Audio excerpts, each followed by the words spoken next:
Wale mai tau toko mai tēnei wā. O mi e, hu e, tae ki e. We are unconditional love, and that is our true nature. Our true nature beyond all. So if that is the case, why do we need body work? Does anybody have any thoughts on that? Why do we need body work if who we are trying to achieve to be, we already are that? Does anybody have any thoughts? Mindy?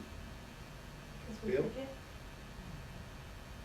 And that's exactly what I said to her. Hey,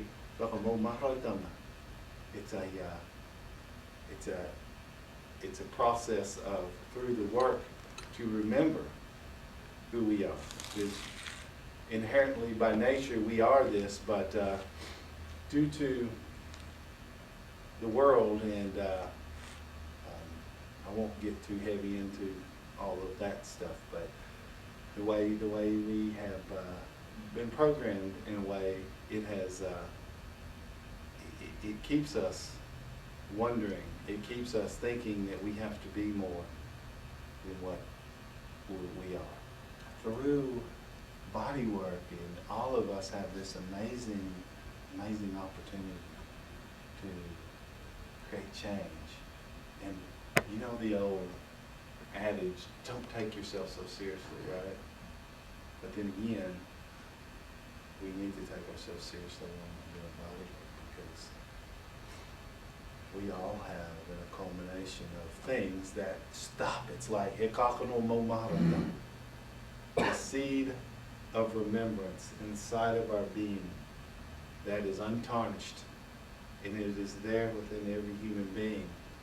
And then you put mud over the top of it, and you put trauma over the top of it, you put emotion over the top of it. So much so to where our anger is another form of emotion. And we get angry, and we get upset, and we don't even relate to the fact that it is ourself trying to come out. It is ourself trying to teach us that who we are is there, and just to acknowledge and just to be present in this work. It is helping the body to be in a state of balance, to be in a state of just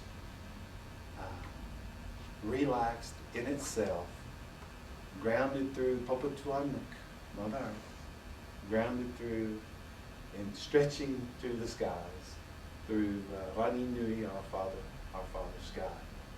It's important that we remember this, and when I am working with people on the table, it is, as my auntie pointed out to me, which is also a good remembrance for me and for all of us, that it is truly sacred work when we put our hands on people, and that if we think that we are the ones that are truly doing the work, then we have forgotten about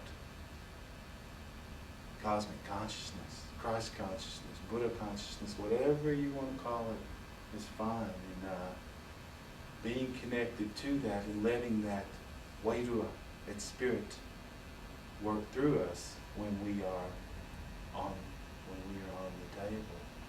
The ultimate goal is to get the person on a particular line in their body.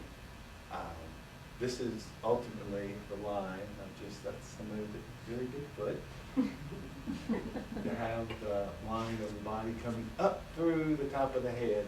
And through the top of the head is cosmic consciousness. Always going up. Adderall said we're in the throes of becoming more upright. And that is the case. And what does that mean? It means something to us on a physical level, but the work is very emotional and psychological, as Mindy said. What does that mean to us, and how can this be a representation and a metaphor for our life on a spiritual level?